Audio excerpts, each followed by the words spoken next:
आप सभी को हरियाली तीज की ढेर सारी शुभकामनाएं।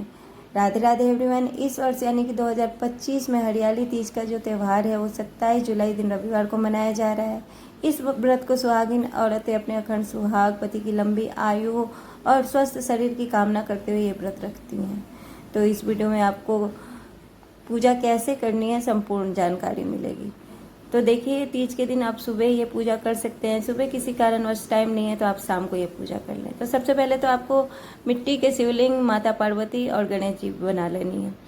उसके बाद से सुबह तीज वाले दिन आप जल्दी उठकर स्नान आदि करने के बाद आप एक चौकी लगा लें। चौकी पे साफ सुथरा कपड़ा बिछा लें और उस पर फूलों का आसन देते हुए शिव परिवार को विराजमान कर लेंगे।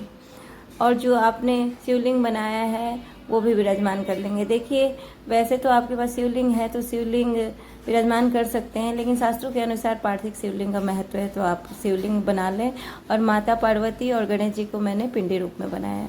उसके बाद चावल का ढेरी लगाते हुए कलश की स्थापना कर लें। अब कलश की स्थापना ऑप्शनल है, चाहे तो आप कर सकते हैं और नहीं चाहे तो इस व्रत को आप त्यौहार की तरह भी मना सकते हैं। तो कलश में आप जो भी सामग्री है, लौंग, इलायची, सुपारी, पैसे, पुष्प, हल्दी सभी कुछ डाल दें। और अगर आपको आम के पत्ते मिल जाते हैं तो आम के पत्ते डाल दें, और आम के पत्ते नहीं मिलते हैं तो अशोक के पत्ते 5 पत्ते 7 पत्ते जो भी आपको मिलते हैं वो डाल दें। और उसके बाद से एक प्लेट में आप चावल रखते हुए कलश के ऊपर विराजमान करते हैं और उस चावल के ऊपर आप नारियल को भी विराजमान करते हैं। और उसके बाद से हम पूजन करेंगे। तो सबसे पहले तो हम जब भी पूजा करते हैं तो संकल्प लेते हैं। तो संकल्प लेने के पहले हमें देसी घी का दिया जलाना होता है। तो देखिए, देसी घी का दिया जला लिया था मैंने। हाथ में पुष्प और चावल और जल लेकर मैंने पूजा का संकल्प ले लिया था। और संकल्प लेने के बाद हम आगे की पूजा शुरू करेंगे। तो मतलब आप अपने पति की लंबी आयु के लिए, अखंड सुहाग के लिए सभी कुछ आप अपनी मनोकामना बोलकर पूजा का संकल्प ले लें। उसके बाद से शुद्ध स्नान करवा देंगे। तो सबसे पहले तो हम शिव परिवार का स्नान करवाएंगे। उसके बाद जो शिवलिंग मैंने बनाई है और जो पिंडी रूप में गणेश जी है, माता पार्वती है, उन सभी को हम स्नान करवाएंगे। तो पहले शुद्ध जल से, उसके बाद कच्चे दूध से, देखिए दूध उबला हुआ नहीं होना चाहिए, कच्चे दूध से स्नान करवाएंगे। और उसके बाद से फिर से हम शुद्ध जल से स्नान करवाएंगे। तो इस तरीके से हमें 3 बार स्नान करवानी है। उसके बाद से वस्त्र रूपी कलावा हम पहले शिव परिवार को समर्पित कर देंगे। उसके बाद से जो हमने गणेश जी पिंडी रूप में बनाए उन्हें समर्पित कर देंगे। माता गौरा के लिए अगर आपके पास चुन्नी है तो चुन्नी चढ़ा दें। अगर चुन्नी नहीं है तो आप कलावे को ही वस्त्र स्वरूप माता पार्वती को भी समर्पित कर दें और शिवलिंग पे भी आप कलावा चढ़ा दें। उसके बाद से चंदन लगाएंगे हम।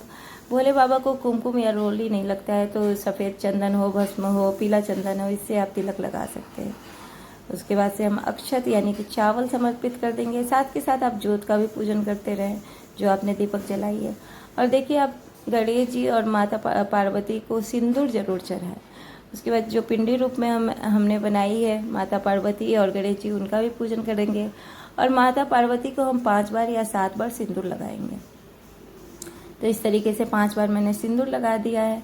उसके बाद सुहाग का सामान आप जरूर चढ़ाएं। तो देखिए, मैंने सुहाग के सामान जो भी आपके पास है, अगर साड़ी सूट है तो आप वो भी चढ़ा सकते हैं, और अगर नहीं है तो सिंदूर और बिंदी और हरी चूड़ी तो आप जरूर ही चढ़ा दें। उसके बाद अगर आपके पास पुष्प है तो आप पुष्प चढ़ा दें।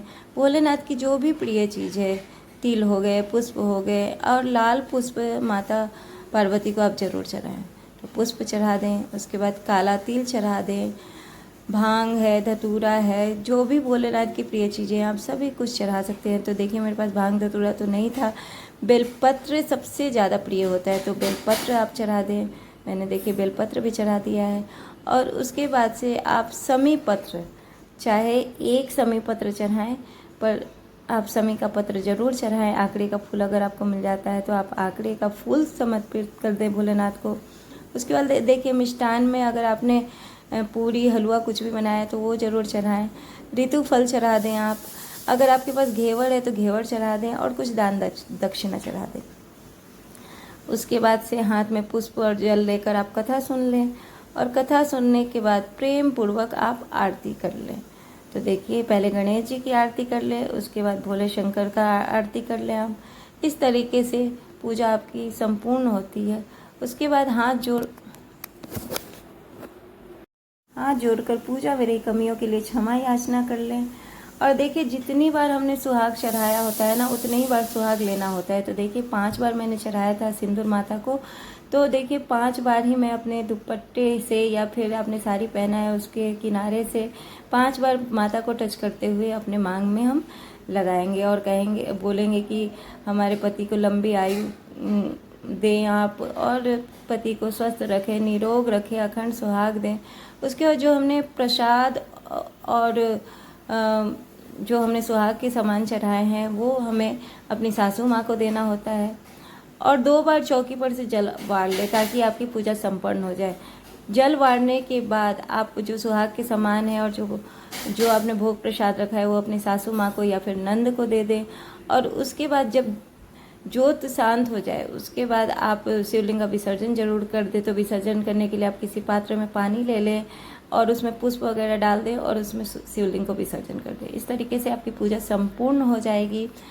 और इस तरीके से बहुत ही सरल विधि से मैंने आपको ये हरियाली तीज का पूजा बताया है। तो देखिए सुबह के टाइम में अगर आपके पास टाइम है तो पूजन कर लीजिए। सुबह के टाइम में अगर टाइम नहीं है सुबह के समय तो आप शाम को ये पूजन जरूर से करें। और अपने पति के अखंड सुहाग के लिए मनोकामना करते हुए जो चीज़ें आपने माता को चढ़ाई है, जैसे कि सिंदूर है और मेहंदी है, तो ये मेहंदी माता को लगाने के बाद आप अपने हाथों में ज़रूर लगाएं। आई होप आपको वीडियो पसंद आएगी। वीडियो पसंद